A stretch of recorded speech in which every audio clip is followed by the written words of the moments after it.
Vamos a empezar con esta presentación del régimen legal de las patentes de invención, que es un libro donde nos señala que está incluido en el derecho de la propiedad industrial y al parecer la conjunción de los autores en esta materia consiste en verificar su carácter instrumentalista. Ahorita acabo de cometer un error, son 2 tomos, no es solamente un libro, es una obra bastante copiosa. Y bueno, la propiedad industrial debe subordinarse, hay que hacer mención que la propiedad industrial debe subordinarse al desarrollo económico y social de un país, respetando en todo tiempo los derechos fundamentales como la vida, la salud pública, la seguridad alimentaria y el medio ambiente. Esta obra contiene tanto un marco teórico como aspectos de carácter práctico para los usuarios del régimen de patentes.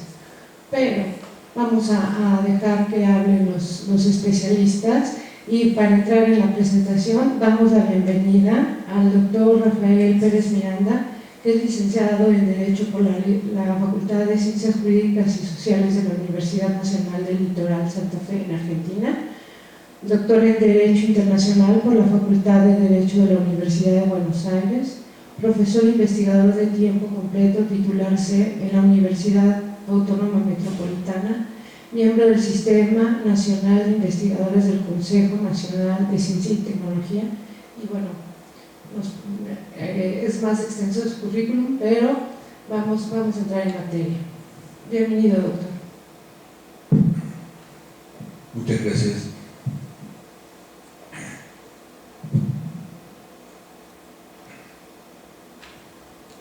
Gracias por la invitación, gracias por la presentación y gracias a ustedes por la presencia.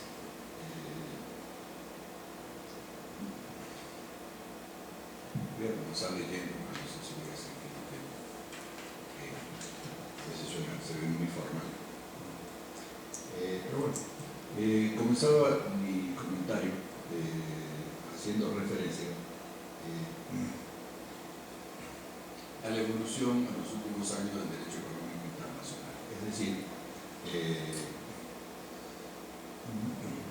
el derecho económico concebido como el derecho de la participación del Estado en la economía, como el derecho en virtud del cual, como instrumento de diseño de políticas públicas económicas, que tuvo un importante auge en la década de los 70, de los 80, como disciplina en el ámbito internacional y en el ámbito mexicano, en gran medida impulsada por investigadores del Instituto de Investigaciones Jurídicas.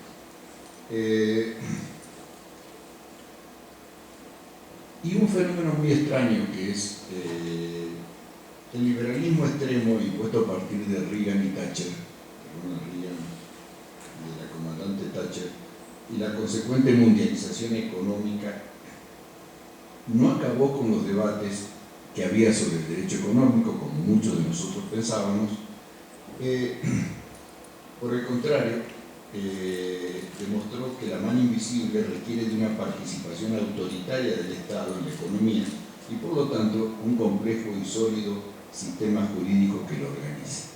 Es decir, el derecho económico, que aparentemente iba a desaparecer, reaparece con mucho más fuerza, inclusive o más que todo en el ámbito internacional. Paradójicamente, las propuestas de liberalización económica internacional comenzaron imponiendo un sistema de solución de conflictos sólido, eficiente, que obliga a los estados a eliminar todas las medidas proteccionistas y a la apertura de sus fronteras al libre comercio, además de liberalizar su cuenta de capitales. Basta solo consultar el número de conflictos presentados y solucionados a partir de 1995 por los órganos de solución de controversia de la Organización Mundial del Comercio, comparados con los presentados y resueltos en los 20 años anteriores, o realizar la misma comparación respecto a las controversias sobre inversión en el CIADI. La denominada neopercibilidad del derecho internacional económico se manifiesta entonces de manera muy especial en el derecho de propiedad intelectual, que tiene la peculiaridad de ser un régimen netamente nacional, pero cuya regulación debe atenerse a detalladas disposiciones internacionales vinculantes que acotan al legislador nacional, quizá como en ninguna otra rama del derecho internacional económico. Este fenómeno ha motivado que se haya intensificado el interés de la doctrina por este tema y proliferen textos de diversa calidad, no siempre ajenos a intereses crematísticos, y es por ello que resulta de sumo interés esta serie de presentaciones bibliográficas iniciadas por el Instituto de Investigaciones Jurídicas y la División de Estudios de Posgrado de la Facultad de Derecho del UNAM, a impulso del doctor Manuel Becerra Ramírez y de la maestra Verónica Colín. Comenzaré presentando algunos antecedentes de los autores del texto que hoy presentamos. En la década de los 80 del siglo pasado, recuperada la democracia en Argentina, una usina de análisis crítico se conformó en la Facultad de Derecho de la Universidad de Buenos Aires, el Centro de Estudios Disciplinarios de Derecho Industrial y Económico, el CEIDIE, impulsado por el doctor Manuel Antonio Lactis y un conjunto de reconocidos juristas que trabajaron durante muchos años alrededor de la revista de Derecho Industrial y Económico.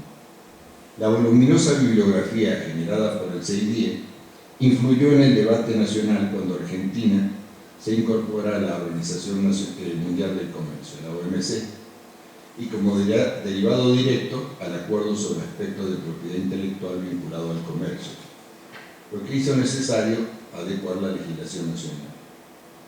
Así se aprobaron las leyes argentinas sobre patentes y modelos de utilidad,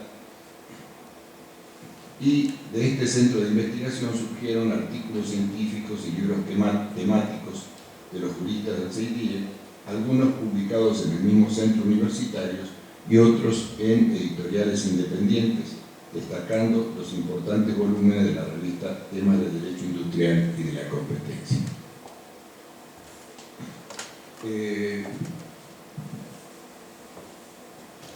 Sobre el autor, sobre uno de los autores de la obra, Carlos Correa, quería mencionar.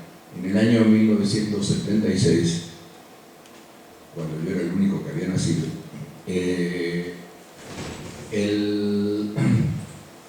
se publicó en México un volumen sobre Derecho Internacional Económico, lo publicó el Fondo de Cultura, giraba alrededor del tema del nuevo orden económico internacional, pero fundamentalmente impulsado por el presidente Echeverría. Este libro giraba, digamos, tenía como temática la Carta de Derechos y Deberes de los Estados, aprobada por la Asamblea de Naciones Unidas. En ese libro aparece un autor muy importante, que luego fue uno de los fundadores del CEIDIE, el doctor Eduardo White, muerto prematuramente, y lo acompañaba un jovencito en la firma del artículo,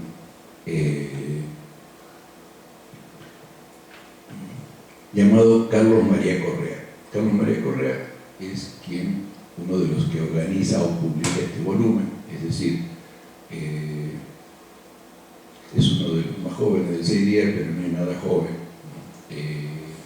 De todas maneras, desde esa época estaba vinculado a México y va a participar en muchos casos en eventos, en coloquios y en publicaciones realizados en nuestro país.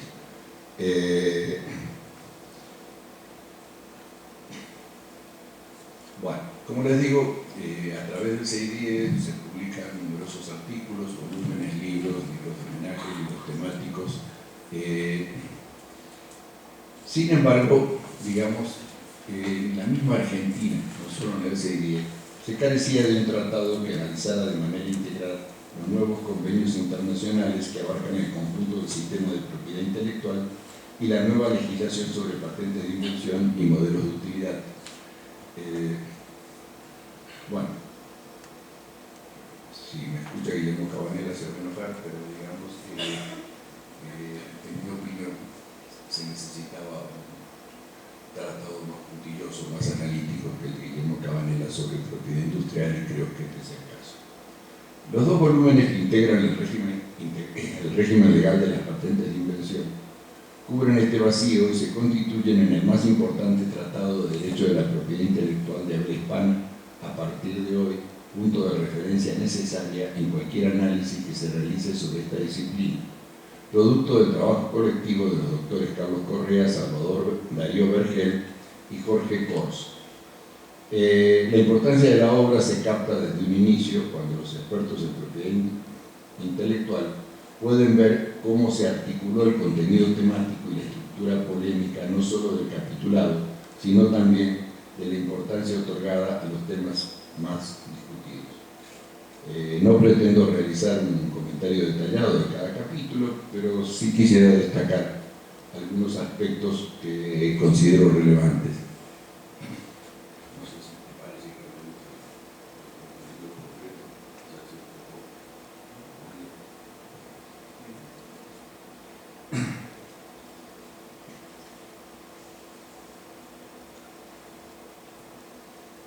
Vergel realiza en el primer capítulo la presentación de la nueva normativa argentina que reemplaza una ley del siglo XIX y la enmarca en las tendencias doctrinales y legislativas de las últimas décadas. La propiedad intelectual tiene características especiales. Por un lado se rige, como decía, por un régimen internacional muy detallado y riguroso que impone a los legisladores la esencia de los cuerpos reglamentarios nacionales. Por otro lado, es un sistema esencialmente nacional e independiente. Los países deben atenerse a los tratados internacionales, pero solo son válidas las patentes que se registran y se otorgan en el país.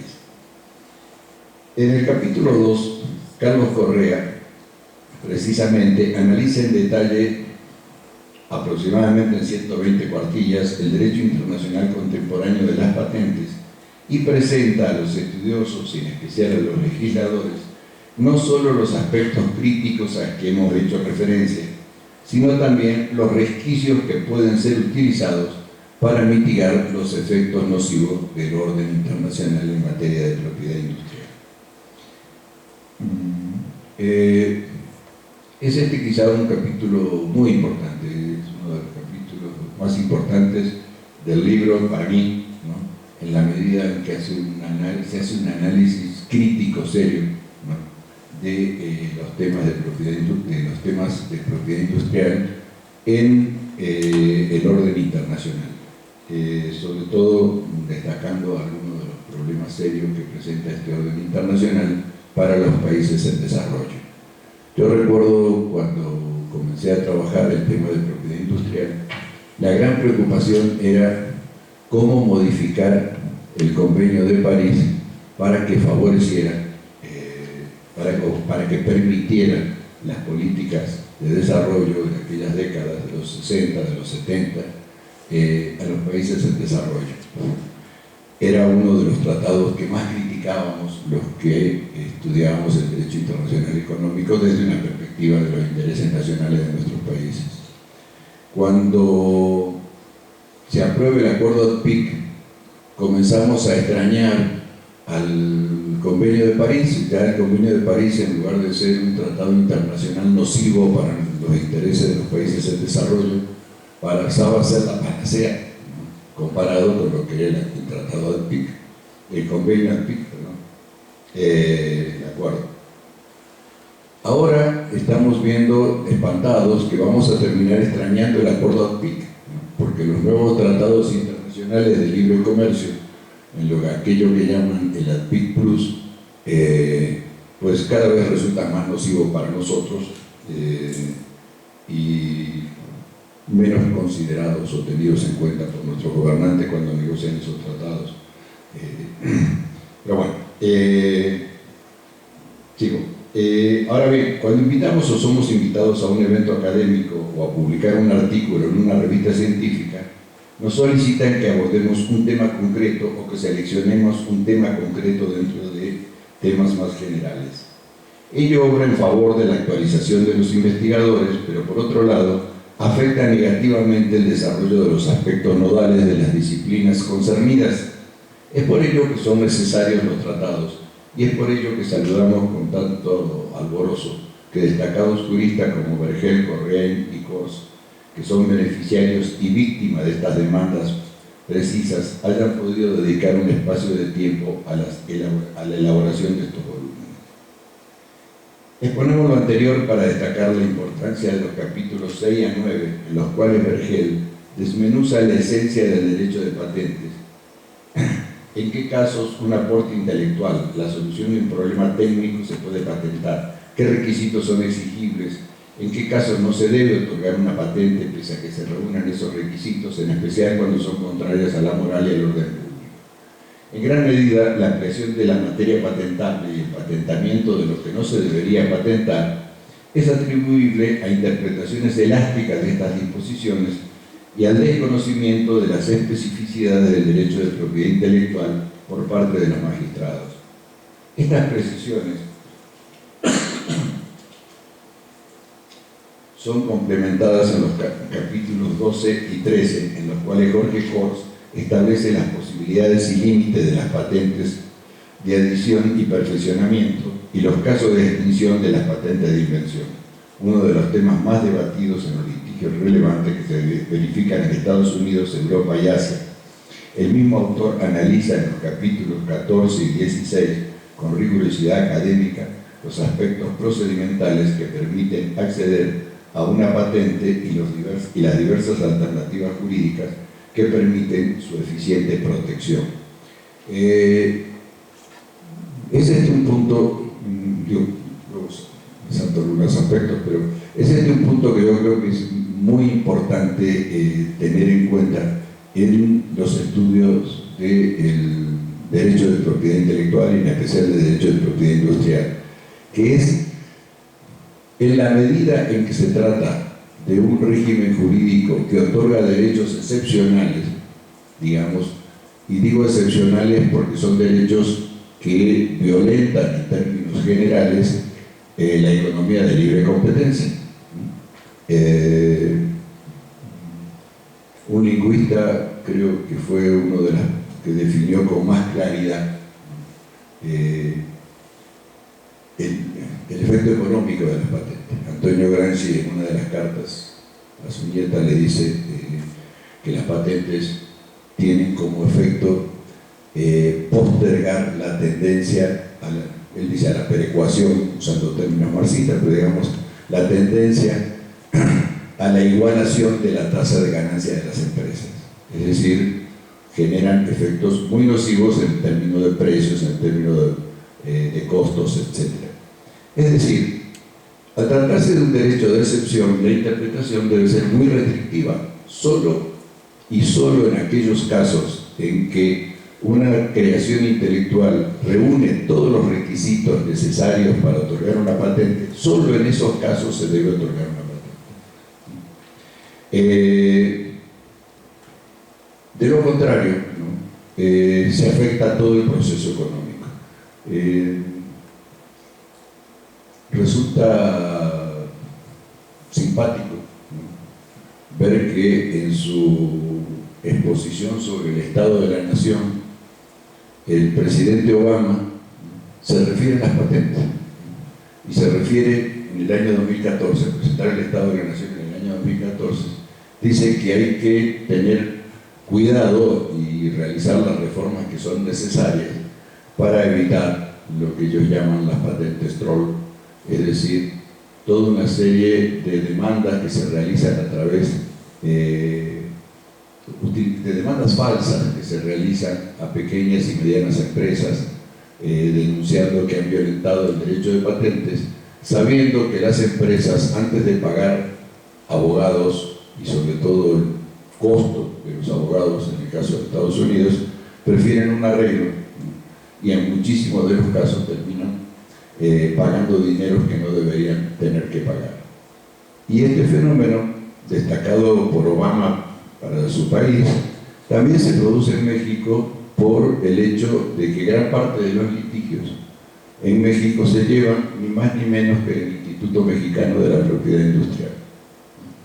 Y eso ha sido utilizado por muchos abogados para atemorizar a demandados, a pequeñas empresas, que también se encuentran de pronto con que tienen que contestar una demanda de 50, 100 cuartillas y prefieren un arreglo de 20, 30 mil pesos o un poco más según el caso.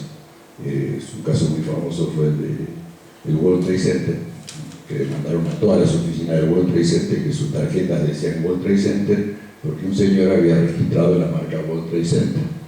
Todos los que litigaron ganaron el juicio, pero la mayor parte prefirió arreglar para no pagar un abogado les salía más barato, ¿no?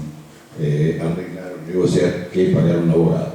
Entonces, estos puntos de los tratados, por eso destaco, y lo destacábamos en la presentación anterior del libro del doctor Jalife, la importancia que tiene de que los autores, además de escribir artículos específicos, dediquen una cuota importante de su tiempo a publicar temas generales que no son frecuentemente los motivos de publicación de compilaciones de libros o de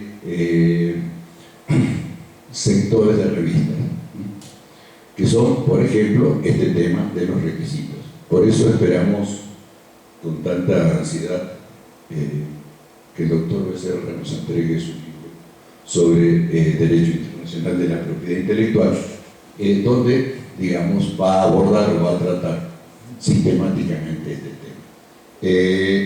Bueno, me desvío un poco de lo que había preparado precisamente para no alargar demasiado. Pero, digamos, quiero destacar también la importancia del segundo volumen. El segundo volumen nos introduce en la más interesante y novedosa evolución del derecho de propiedad intelectual en las 3 últimas décadas, la ampliación de la materia protegible a los organismos vivos. Este volumen en sí mismo un verdadero tratado sobre la materia que realiza una minuciosa investigación sobre la evolución de la investigación científica y tecnológica, en especial de la biología molecular y de la biotecnología, y los criterios que vincularon a los mismos con las aspiraciones muchas veces exitosas de las grandes corporaciones de que se incluyera la materia viva como materia patentable. En el capitulado, Vergel y Correa estudian la situación previa de la disciplina y cómo se fueron resolviendo en el derecho internacional, en las normativas nacionales y en la jurisprudencia más relevante los desafíos que presentaban al derecho, los avances científicos, tecnológicos, la incorporación de las corporaciones privadas al proceso de investigación y desarrollo, las demandas de que se amplíe la materia patentable a la materia viva con mayor o menor amplitud, incluyendo plantas y animales, la oposición a estas aspiraciones por numerosos científicos y representantes de la sociedad civil, también las presiones para que se amplíen los plazos de las patentes y los esquemas procedimentales de protección con base en las necesidades de inversión que se requerían.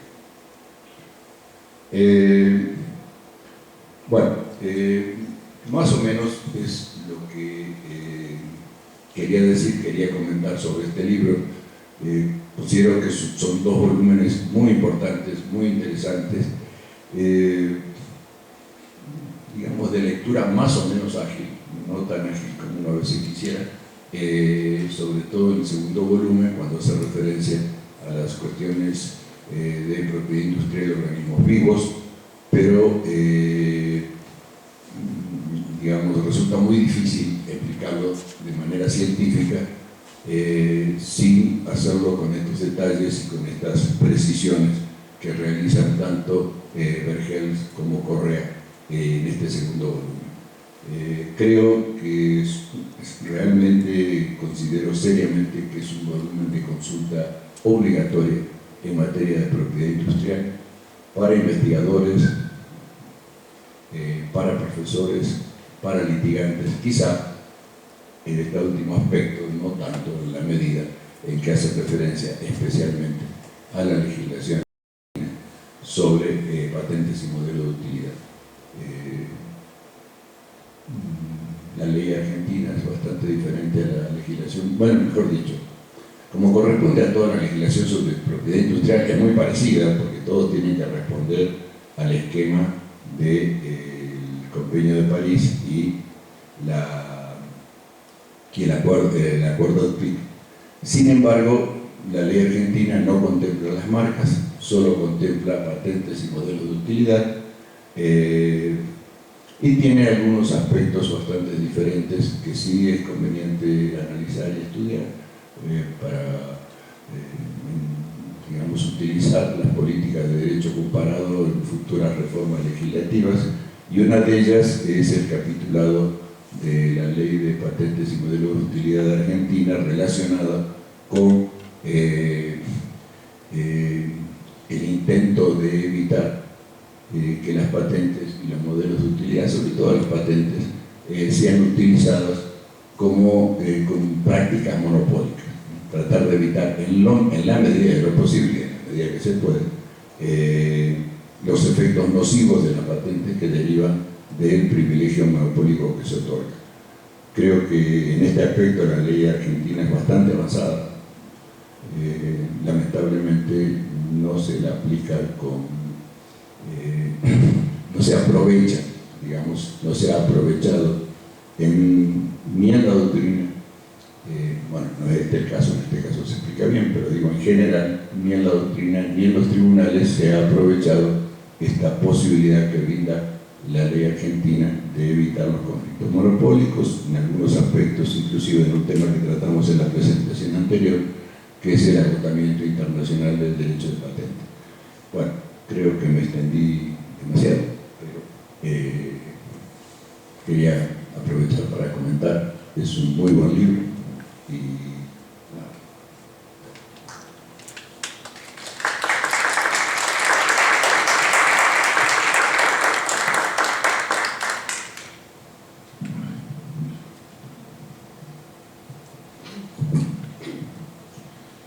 Agradecemos al doctor Rafael Pérez Miranda sus comentarios puntuales en cuanto al ámbito del derecho internacional y especialmente los tratados de libre comercio que firman los estados y que parece ser un problema de carácter regional. Y le damos la bienvenida al doctor Manuel Becerra Ramírez, que es licenciado en Derecho, egresado de la Facultad de Derecho de la UNAM y tiene estudios de doctorado en la División de Estudios Superiores de la Facultad de Derecho de la UNAM, con especialidad en Derecho Constitucional y Administrativo. Doctor en Filosofía en Derecho Internacional por la Universidad Estatal de Moscú. Título adquirido después de la defensa de la tesis México y el nuevo orden económico internacional. Investigador titular C tiempo completo del Instituto de Investigaciones Jurídicas de la UNAM desde 1985. El Sistema Nacional de Investigadores lo reconoce con el nivel 3. La Universidad Nacional Autónoma de México lo reconoce con el PRIDE nivel D. Profesor de Derecho Internacional Público y de Derecho de la Propiedad Intelectual en la Facultad de Derecho de la Universidad Nacional Autónoma de México. Profesor de Derecho Internacional Público en la Facultad de Ciencias Políticas y Sociales de la Universidad Nacional Autónoma de México. Actualmente es director del proyecto de investigación Estado de Derecho Internacional adscrito al Instituto de Investigaciones Jurídicas de la UNAM. Algunas de sus publicaciones son la recepción del derecho internacional en el derecho interno hacia un Estado de Derecho Internacional, posgrado e investigación jurídica, soberanía y juridicación de las relaciones internacionales y textos en la nueva cultura de la propiedad intelectual. El doctor Manuel Becerra ha sido en gran parte coordinador de todas estas presentaciones de los libros. Todavía nos falta una. Yo los invito a que las personas que ustedes consideren, sobre todo la especialización de propiedad intelectual, vengan, porque ha sido un gran esfuerzo del doctor Manuel Becerra. Y bueno, le damos la bienvenida, doctor. Buenas tardes. En principio, muchísimas gracias a la maestra Verónica Colina por colaborar en la organización de estas mesas de presentación de libros que me parece que son fundamentales. Y ya directamente a lo que es mi comentario, me parece que el libro es en 2 tomos. Es un libro muy importante porque precisamente yo creo que en este momento es un pilar en la bibliografía en materia de propiedad intelectual, en lo que yo denomino en otro momento como una nueva cultura de la propiedad intelectual. Después del rompimiento del modelo que algunos lo consideran como defensivo y que precisamente estaba de acuerdo con el eje París-Berna, y del cual dice el profesor Pérez Miranda, lo criticamos pero después lo extrañábamos. después de ese rompimiento, de alguna manera, que realmente no es un rompimiento, sino que es hacerlo a un lado para poner el centro de la regulación de la propiedad intelectual en otros parámetros. La literatura sobre propiedad intelectual ha sido todavía de alguna manera escasa, y hay una gran preocupación, sobre todo para nosotros que hacemos academia, que damos clases, etcétera, que estamos preocupados precisamente de la producción doctrinal en esta área. Están preocupados porque no aparecen nuevos libros. Y en el ámbito iberoamericano me parece que es una obra muy importante, les digo, porque llena un hueco muy grande que existía. En este comentario quiero también poner el acento en lo que son las escuelas del pensamiento jurídico. Cuando yo digo que hablo de escuelas, me refiero precisamente a la producción de conocimiento nuevo. En México yo podría decir que no hemos sido capaces todavía de crear esas escuelas del pensamiento jurídico en diferentes áreas, no solamente ni mucho menos en materia de propiedad intelectual, sino en términos generales, como podemos ver en otros lados, ¿no? Pero en el caso de la propiedad intelectual, me parece que lo que mencionó el doctor Pérez Miranda sobre el CEIDIE sí fue o es una escuela del pensamiento jurídico en materia de propiedad intelectual, porque tiene características y objetivos propios. Si podemos decir, bueno, a todos los autores de estos libros, incluyendo al doctor Pérez Miranda, que es parte de la generación del CEIDIE, que es precisamente este centro que está enclavado dentro de la Universidad de Buenos Aires, y donde, como se dijo, desde hace mucho tiempo están haciendo investigaciones en materia de propiedad intelectual y derecho económico internacional. Han creado una escuela del pensamiento jurídico, y esta es una manifestación de esa escuela. Les digo, y eso es fácil de identificar. Y ahorita voy a decir cómo lo identificamos, pero hay que hacer una mención cuando hay ese rompimiento de los parámetros de la propiedad intelectual anteriores, es decir, hasta finales de la década de los 80, y se empuja este nuevo parámetro en materia de propiedad intelectual, que está íntimamente relacionado también con un desarrollo tecnológico en dos vertientes, los derechos de la biotecnología, y por otra parte lo que es la computación y las comunicaciones. Ese desarrollo impresionante que se está produciendo en el marco de la tercera revolución tecnológica da motivo también a proponer nuevas figuras en materia de propiedad intelectual. Entonces de ahí aparecen, y nosotros de una manera, me refiero a los mexicanos, de una manera un tanto inconsciente, porque ni siquiera se negoció la entrada a la materia de la propiedad intelectual, cuando, abro un paréntesis, es importantísimo en este momento, insisto, en ese marco de la tercera revolución tecnológica, se ha acuñado el concepto de economía del conocimiento. Es decir, ya no estamos en otro momento en donde las materias primas de hace buen rato también dejaron de tener el mismo valor que lo que puede ser, por ejemplo, un software o una patente, etcétera, etcétera. La economía del conocimiento, que es la que predomina en este momento. Bueno, entonces cuando se impulsa esa nueva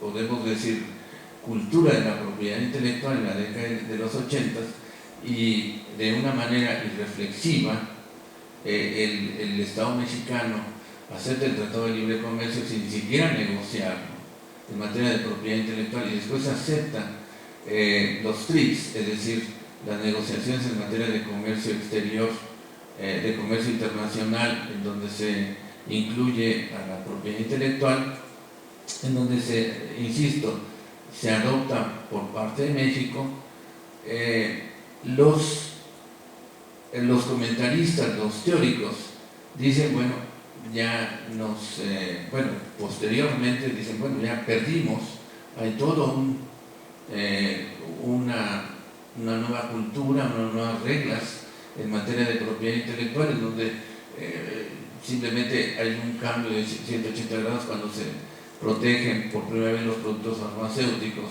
y que no se protegían anteriormente. De alguna manera hay un impacto muy directo a lo que es el derecho a la salud y todas esas cosas, pero la doctrina se va un tanto en nuestra región a decir, bueno, hay que aplicarlo y ya de alguna manera perdimos, ¿no? Es interesante eso para todos los que hayan seguido o estén interesados en leer lo que se produce en el CIDIE. Ellos no lo ven así, y lo dijo un tanto el profesor Pérez Miranda. Ellos lo que dicen es, bueno, hay dentro del marco de la propiedad intelectual resquicios en donde recupere el espíritu fundamental de la propiedad intelectual. ¿Y cuál es ese? Que es la propiedad intelectual, la industrialización, la protección de las tecnologías tiene que hacerse con finalidades de carácter social. En términos generales, la doctrina, un tanto así como que se da por vencida y dice, son inversiones extranjeras. Al final de cuentas, lo que estamos protegiendo es propiedad intelectual, pero ¿por qué conviene a la inversión extranjera? Y me parece que eso de alguna manera lo rechaza la escuela del CIDIE. Por ejemplo, aquí le voy a leer una parte inicial. Dice: une a los autores, además, la concepción de que conforme a una correcta lectura de la Constitución Nacional, se refiere a la Constitución Argentina, la propiedad industrial tiene una justificación estrictamente instrumentalista. Ella debe de servir a los intereses del desarrollo económico y social del país y subordinarse en su aplicación a los derechos fundamentales que la Constitución consagra, como el derecho a la vida y la salud y a la libre competencia. Citan a Jefferson, dice, como lo señaló Jefferson, promotor del sistema de patentes en el inicio de la vida independiente de los Estados Unidos, las patentes conceden un beneficio al titular para servir el interés de la sociedad y no para la consecución de su beneficio propio, y es el servicio a la sociedad la única justificación para el monopolio temporario que aquellas otorgan. Y eso, bueno, esto es bastante interesante porque se ha perdido precisamente ese espíritu original de la propiedad intelectual en lo que la literatura que leemos, fundamentalmente la anglosajona, no, es una cuestión simplemente de protección de la propiedad intelectual, sin tomar en cuenta todo ese aspecto fundamental que es el desarrollo. En ese sentido, la obra, si ustedes la analizan con cuidado, bueno, es una de las cuestiones también que solamente tenemos un par de libros aquí.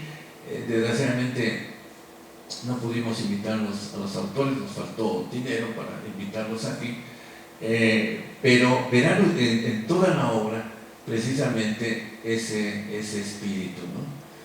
Ese espíritu de desarrollo. Y ahí es donde está precisamente la escuela del pensamiento jurídico. No es lo mismo, se los confieso, no es lo mismo estudiar derecho a la propiedad intelectual en alguna de las escuelas muy visitadas por la gente del Instituto Mexicano de la Propiedad Intelectual en Boston, que hacerlo en estos lugares, ¿no? Donde la propiedad intelectual, les digo, tiene un perfil diferente, ¿no? Por supuesto, la propiedad intelectual es la riqueza de la materia, lo que le hace interesante. Es un campo virgen todavía en muchos aspectos de investigación, en estos aspectos de carácter social, en la adecuación de la nueva normatividad en relación con la revolución tecnológica y también en los aspectos de carácter operativos, ¿no? Y ese precisamente el libro, si ahorita damos una ojeada rápida a su contenido, veremos que tiene aspectos también de práctica. Uno de los aspectos que están muy bien manejados en el libro y que es una delicia verdaderamente leerlo, es precisamente la jurisprudencia internacional en materia de propiedad intelectual.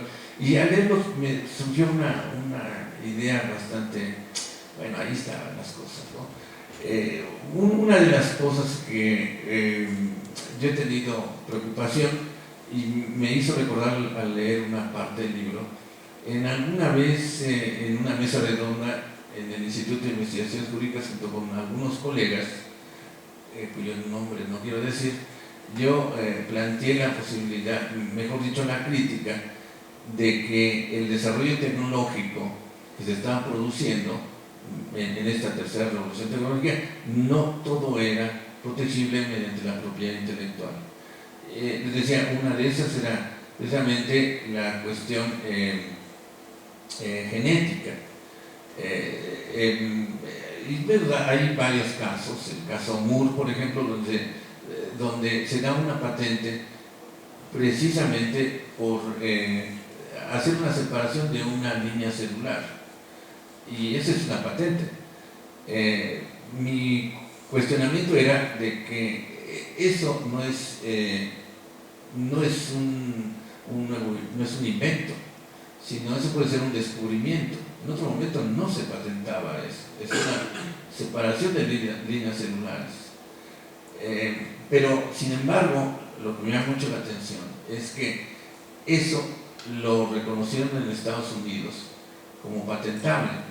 Y de ahí para abajo, entonces, viene todo un movimiento en las oficinas de patentes de los otros países en el reconocimiento como una patente, cuando no es tanto así. El libro en alguno de sus, me parece que es Correa, lo menciona. Eso no es una invención, eso es un descubrimiento.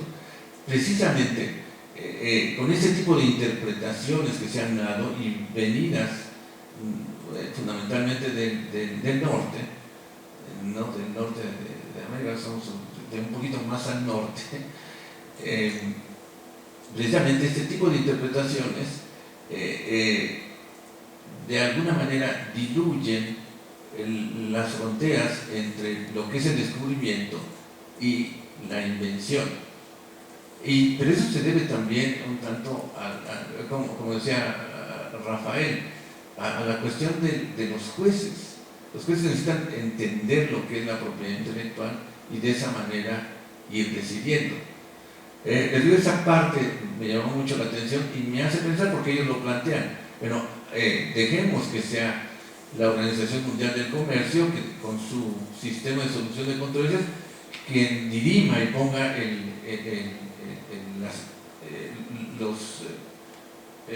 los puntos que aclaren precisamente qué estamos hablando cuando hablamos de invención y cuál es la diferencia precisamente con los descubrimientos, que esos son libres, no están protegidos por propiedad intelectual, y la diferencia y la aplicación del sistema jurídico es radicalmente opuesto y tiene muchas trascendencias.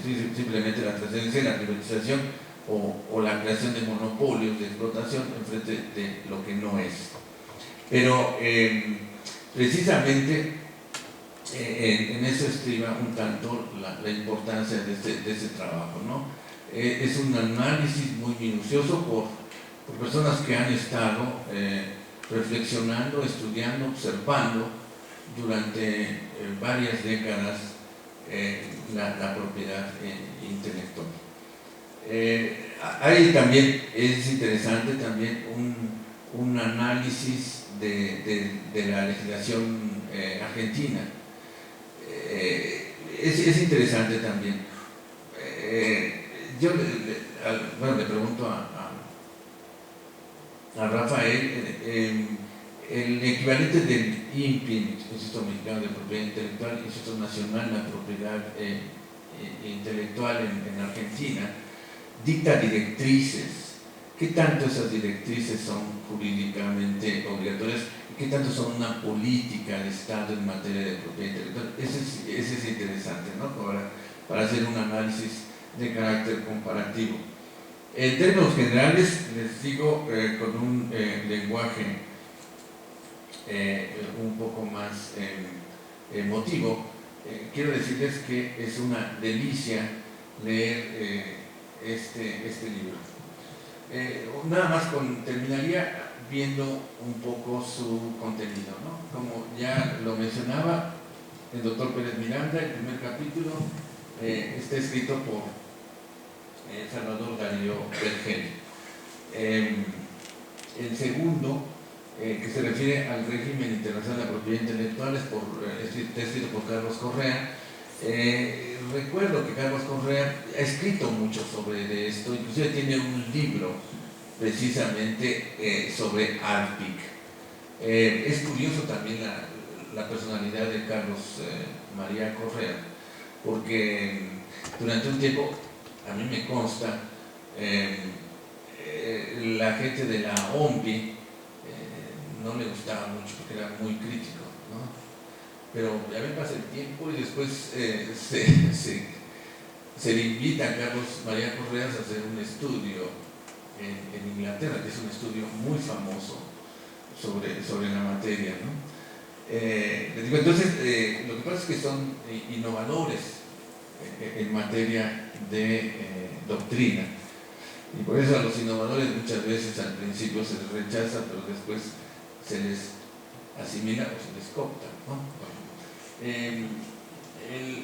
Patentes de invención de Salvador Darío Bergel.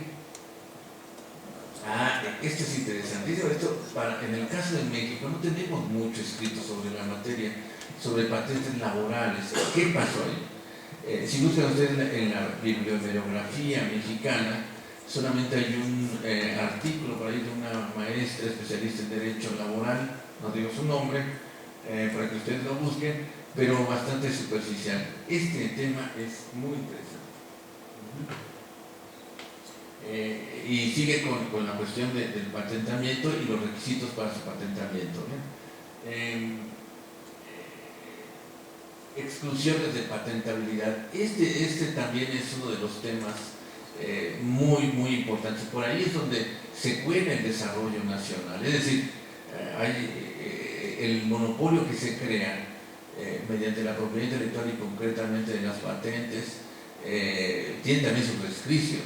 Y esos resquicios pueden ser aprovechados para el desarrollo nacional.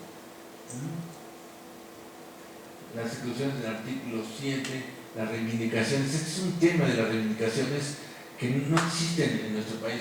Hay que ver el libro que presentamos la semana pasada de Jalife, donde menciona un tanto las reivindicaciones, pero las reivindicaciones es un tema técnico muy especializado. Por eso los abogados pueden saber derecho, pero no pueden muchas veces, no tienen la capacidad de señalar cuáles son las reivindicaciones. Este tema es fundamental.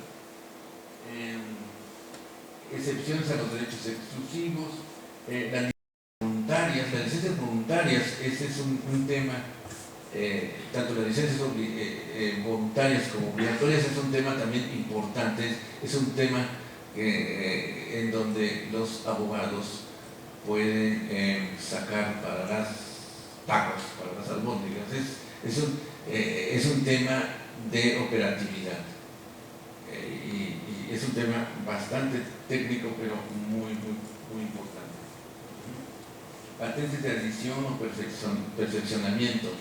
Esto en nuestro país está en los modelos de utilidad, me va a decir Rafael, si a eso se refiere, porque no son estrictamente patentes de protección de invenciones, sino que son mejoramientos que se hacen y en nuestro sistema se denominan modelos de utilidad. El modo de extinción de las patentes de invención,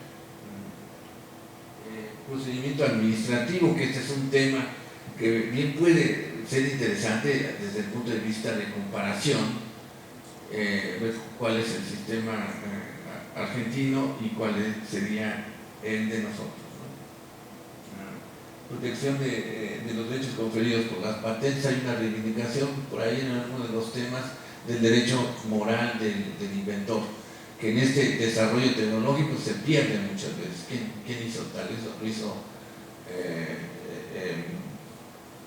Gates, todo. No es cierto. ¿Dónde está el derecho moral de todos los que participan? Esto es lo que vemos en el primer tomo y en el siguiente tomo. Bien, este es fabuloso, este es uno de los temas apasionantes, y a eso se ha dedicado durante mucho tiempo el profesor Vergel, a las patentes biotecnológicas, y es un estudioso y apasionado de eso. Inclusive sus estudios los mezcla con la cuestión de la ética, ¿no? Patentabilidad de seres vivos y materia viva, también de Vergel, microorganismos, genes, secuencias de genes humanos. Aquí es donde está, les digo, la mención. Las secuencias no son un tanto invenciones. En lo que se refiere al patentamiento de plantas, que es también una gran discusión, y en una de esas los nuevos tratados internacionales también empiezan a proponer el patentamiento de plantas. Patentes de invención y ética, la cuestión ética en la apropiación, todo esto son temas de Salvador Vergel. Los productos farmacéuticos, este es un tema pero muy importante, y en este caso lo desarrolla Correa. Todo lo que se refiere a patentes farmacéuticas y salud pública. Tiene una gran experiencia Correa, puesto que inclusive en este momento está en la Organización Mundial de la Salud, si no me equivoco. Entonces el libro es altamente recomendable. ¿Cómo vamos a hacer para que esté entre nuestras bibliotecas? No sé, pero vamos a pedir a la editorial, porque al final de cuentas debería de ser la editorial que nos envíe un par de libros para nuestra biblioteca. Espero que sí. Bueno, este es un panorama general de la obra, y a lo mejor podría la profesora, ¿qué hacemos más? Les preguntamos si hay alguna pregunta. ¿Okay? ¿Tienen alguna pregunta para los expositores?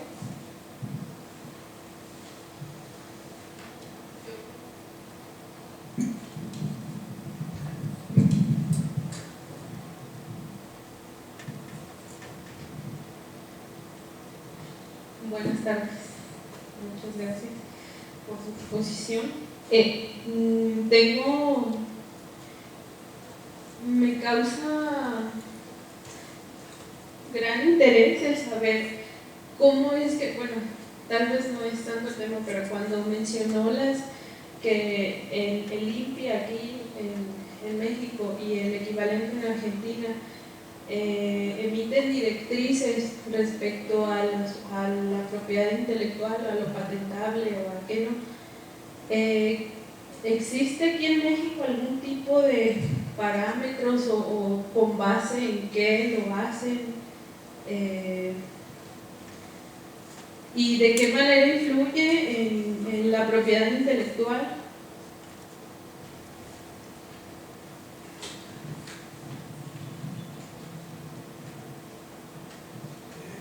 Sí, en México hubo, en la legislación, cuando estaba el estatuto, lo que llamábamos el Estatuto de la Inversión Extranjera, o sea, la legislación que surge en la década de los 70 sobre inversión extranjera, sobre transferencia de tecnología, muchas veces los legisladores se llevan por la moda.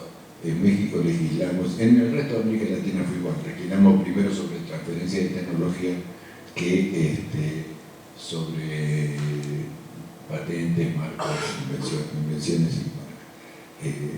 Es como si uno legislara primero sobre contrato de venta y después sobre derechos de propiedad, ¿no? Las cosas patas para arriba. Pero bueno, así lo hicimos en casi toda América Latina porque eran las palabras de moda, transferencia de tecnología. Con el tiempo, pues ya casi nadie, salvo los muy antiguos, hablan de transferencia de tecnología. Todo el mundo sabe que no se transfiere la tecnología se utiliza, se cede, etc. Pero bueno, ese es otro tema. Pero sí había lo que vendrían a ser directivas de interpretación, ¿no? O sea, esquemas de interpretación que fueron muy cuestionados, y bueno, yo me incluyo entre los que los cuestionamos, en la medida en que considerábamos que el Ejecutivo no podía dictar normas generales, ¿no? Y esos criterios de interpretación eran normas generales que no correspondían al Ejecutivo. ¿Por qué? Porque en el ámbito administrativo, cuando uno dicta criterios de interpretación, y esos criterios de interpretación son más o menos precisos, obliga al funcionario. O sea, si el ministro de Economía, el secretario de Economía o el presidente, ¿no?, firman, si saben firmar, firman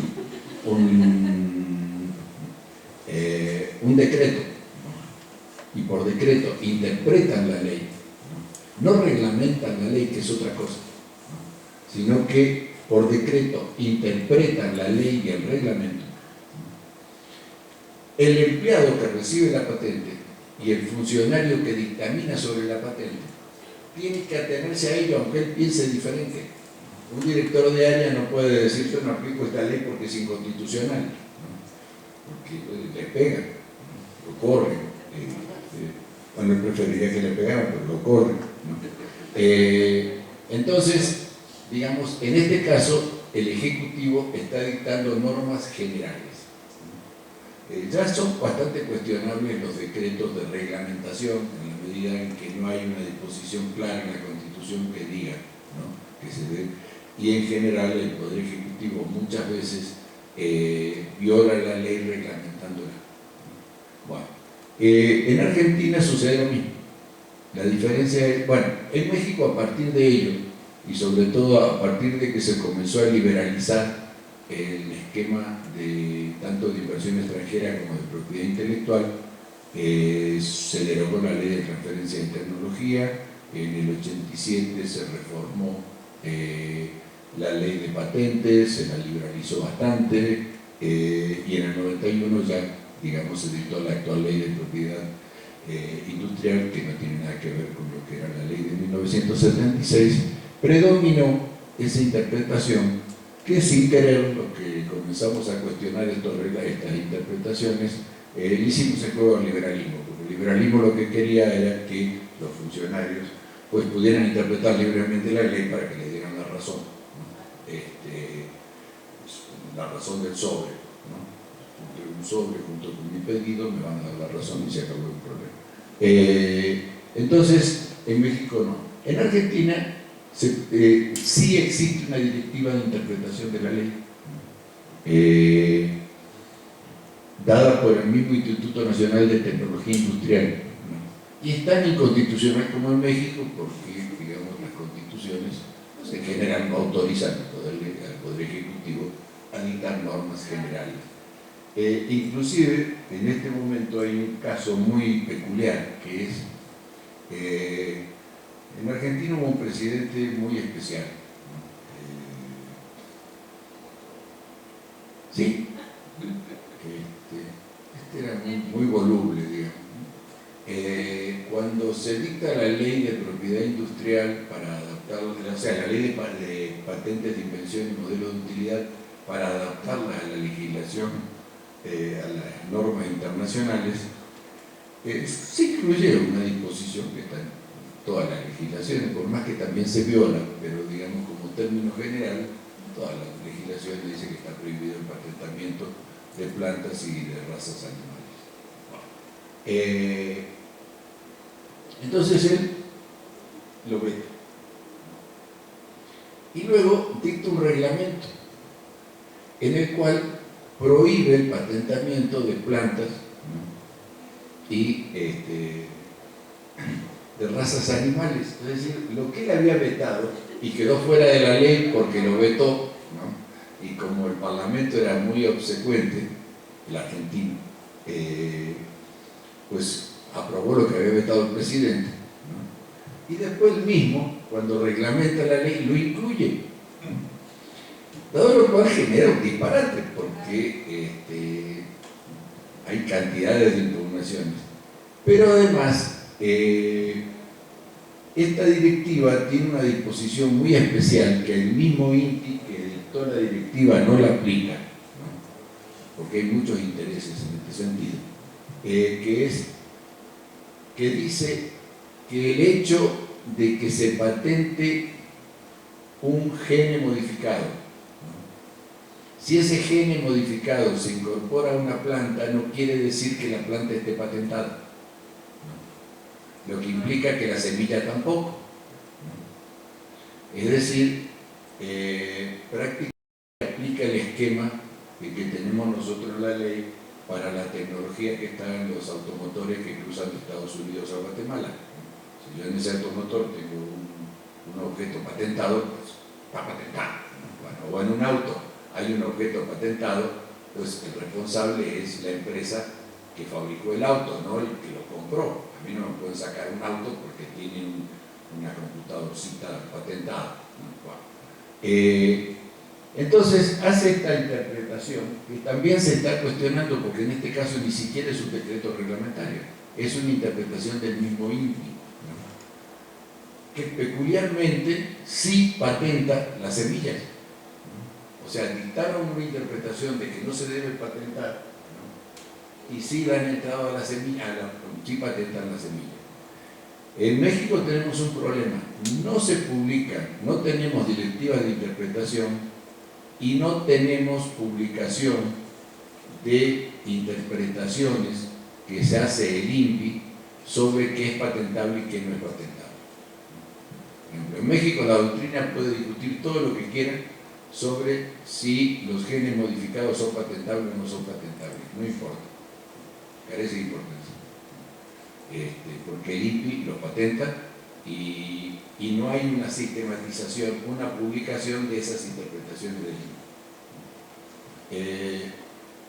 Entonces, digamos, es mucho más complejo el caso que nosotros tenemos sobre estas patentes. Lo mismo, por ejemplo, un tema que se discute mucho en Estados Unidos y en la Unión Europea, sobre si el aislamiento de un gen es patentable o no. La Corte norteamericana acaba de decir que no es patentable el mero aislamiento de un gen, ¿no? Y la interpretación de la Unión Europea es que, o sea, con los mismos textos que nosotros, la Unión Europea dice que sí es patentable un gen aislado. Lo que dice la Corte de Estados Unidos más o menos es el aislamiento de un gen es muy sencillo, ustedes separan un gen y lo trasladan a una bacteria y el gen ya está aislado, digo, una cosa material, no tiene ningún chiste hacerlo, ¿no? En Estados Unidos eran patentables más de 5.000 patentes de genes aislados que no se sabe qué función, no saben para qué sirven, ¿no? Bueno, en la Unión Europea consideran que sí, porque tienen la misma redacción que nosotros, que es patentable el material genético. No es patentable el material genético tal cual se encuentra en la naturaleza, ¿no? Entonces lo que dice la Unión Europea es, si yo lo aíslo, ¿no? Ya no es como tal cual está la naturaleza, porque la naturaleza no andan dando vueltas genes humanos sueltos o genes de animales sueltos. Entonces ahí es patentable. Los Estados Unidos dicen que no, nosotros decimos que no y que sí, y todo lo contrario también. Es decir, no sabemos, pero sí sabemos que sí lo patentan. Sí sabemos que sí lo patentan. Entonces, pero es un tema fuera de debate porque no sabemos qué hacer. No hay una, no es que no haya una publicación de cómo lo van a interpretar, tampoco hay una interpretación, una publicación de cómo lo interpretaron, ¿no? Entonces eso queda en manos de los jueces. O sea, en una palabra, no te contesté lo que me preguntaste, pero está así de complicado. Sí.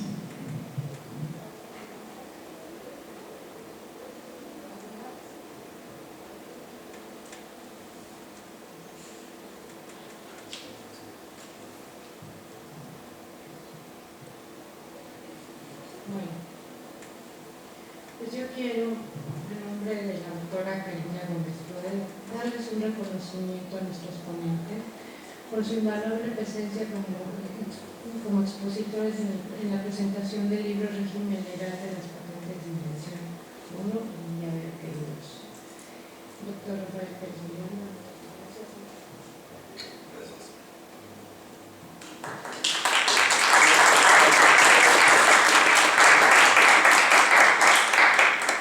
Por supuesto también al doctor Manuel Becerra Ramírez por su invaluable presencia como expositor en la presentación del libro Régimen Legal de las Patentes de Invención.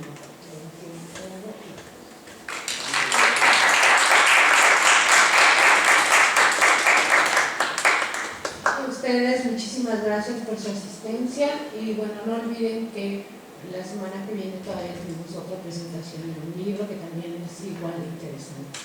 Hasta luego, buenas tardes.